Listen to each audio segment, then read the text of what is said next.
Assalamualaikum warahmatullahi wabarakatuh. Perkenalkan, kami dari kelompok 2 Statistika yang beranggotakan saya sendiri, Laili Rahmadani, Gilang Pramudias, dan Muhammad Fadli Hadi. Assalamualaikum warahmatullahi wabarakatuh. Halo teman-teman dan rekan-rekan sekalian, perkenalkan nama saya Muhammad Fadli Hadi, saya dari kelompok 2. Saya akan menjelaskan tentang bagaimana cara menentukan judul penelitian kuantitatif dan bagaimana cara membuat latar belakang masalah. Sebelum kita menuju kepada cara menentukan judul penelitian kuantitatif, alangkah baiknya kita harus mengerti dulu apa itu penelitian kuantitatif. Di sini saya mengutip perkataan Sugiono. Menurut Sugiono, penelitian kuantitatif adalah pendekatan ilmiah yang memandang suatu realitas itu dapat diklasifikasikan secara konkret, teramati, dan terukur, yang dimana hubungan variabelnya bersifat sebab akibat, dimana data penelitiannya berupa angka-angka dan menggunakan analisis statistik. Dari pernyataan ini kita dapat menarik poin bahwa penelitian kuantitatif itu adalah pengklasifikasian realitas secara konkret, teramati, dan terukur, yang dimana umumnya hubungan variabel yang bersifat sebab akibat, dimana data penelitiannya berupa angka-angka. Setelah kita mengetahui apa itu penelitian kuantitatif, maka kita bisa menentukan tujuan dari kuantitatif itu apa. Umumnya, penelitian kuantitatif itu memiliki 3 tujuan. Yang pertama, untuk menunjukkan apakah ada hubungan antara dua variabel. Lalu tujuan yang kedua yaitu untuk menguji hipotesis atau teori yang telah ada. Lalu yang ketiga yaitu mencari generalisasi sesuatu yang memiliki nilai prediktif. Apabila dalam penelitian kita memiliki salah satu dari 3 tujuan ini, maka kita bisa menggunakan metode penelitian kuantitatif. Lanjut ke langkah-langkah menentukan judul. Yang pertama yaitu menentukan masalah. Dalam melakukan suatu penelitian, alangkah baiknya kita menemukan masalah yang ada di sekitar kita. Bahkan ada peneliti yang bilang bahwa apabila kita sudah menemukan masalah dalam penelitian kita, maka sesungguhnya kita sudah menyelesaikan 50% dari penelitian kita. Karena itu dapat mempermudah kita dalam fokus penelitian. Lalu selanjutnya yaitu menentukan tujuan penelitian. Balik kepada tujuan penelitian kuantitatif, apakah penelitian kita termaksud dari 3 dari tujuan penelitian kuantitatif, maka kita bisa menggunakan metode kuantitatif. Lalu yang ketiga yaitu menentukan variabel-variabel penelitian. Dalam suatu penelitian ada 2 variabel yang minimal harus ada dalam suatu penelitian, yaitu variabel dependen dan variabel independen. Variabel dependen merupakan variabel yang dipengaruhi atau bergantung kepada suatu hal. Lalu ada variabel independen, yaitu variabel yang mempengaruhi variabel lain. Lalu kita bisa mulai menyusun judul.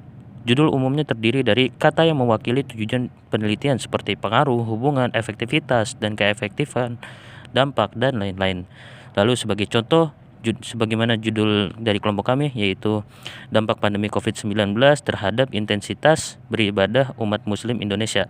Maka variabel pertamanya yaitu adalah pandemi COVID-19 sebagai variabel independen, dan variabel 2 adalah beribadah sebagai variabel dependen, sebagai variabel yang dipengaruhi. Lalu fokus materi yang diteliti adalah intensitasnya. Lalu objek yang diteliti adalah umat muslim Indonesia. Mungkin cukup sekian dalam menentukan judul penelitian kuantitatif. Kita berlanjut kepada cara menentukan latar belakang masalah. Bismillahirrahmanirrahim. Saya Gilang Pramudias selanjutnya akan membahas tentang cara membuat latar belakang masalah.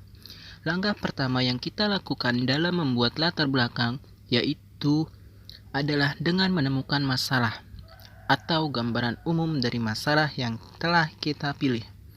Kita dapat membuatnya dari yang umum sampai khusus ke permasalahan yang sedang kita bahas. Masalah itu sendiri adalah kondisi yang tidak diharapkan ataupun bisa juga diartikan sebagai masalah dalam penelitian, merupakan terjadinya ketimpangan antara harapan dan kondisi yang ada.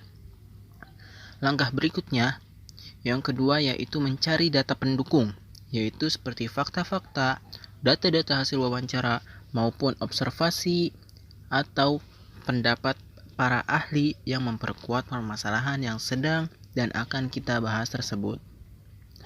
Kemudian langkah selanjutnya yaitu dengan memberikan jawaban atau pernyataan berupa solusi yang dapat kita tawarkan, dan juga disertai dengan pemaparan solusi untuk menjawab permasalahan yang sedang kita amati. Kemudian yang terakhir adalah menyimpulkan sebagai hipotesis sementara bahwa solusi yang diberikan dapat mengatasi masalah.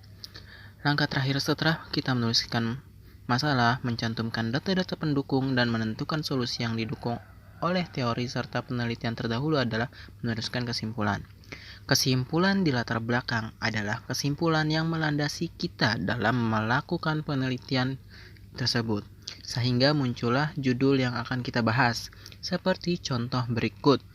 Berdasarkan penjelasan di atas, maka dari itu peneliti memilih untuk meneliti dampak pandemi COVID-19 terhadap intensitas beribadah umat muslim. Sekian, terima kasih. Selanjutnya yaitu rumusan masalah. Rumusan masalah adalah suatu pertanyaan yang akan dicarikan jawabannya melalui pengumpulan data untuk penelitian. Nah, rumusan masalah ini mempunyai beberapa tahapan untuk membuat rumusan masalahnya. Yang pertama itu, kita harus menentukan topik permasalahan yang ingin diteliti. Nah, yang kedua, kita harus menentukan hal-hal yang menjadi pertanyaan pada peneliti. Nah, hal-hal yang ditanyakan ini harus secara kritis, dan pastikan rumusan masalah yang kita pilih itu memiliki nilai penelitian dan memiliki manfaat dan tentunya jelas. Nah, yang ketiga, hubungkan rumusan masalah dengan teori yang ada dan dengan judul. Nah, yang keempat, susun kalimat rumusan masalah tadi sesuai dengan topik permasalahan dan judul penelitian. Sekian dari kelompok kami, kurang lebihnya mohon maaf. Terima kasih. Wassalamualaikum warahmatullahi wabarakatuh.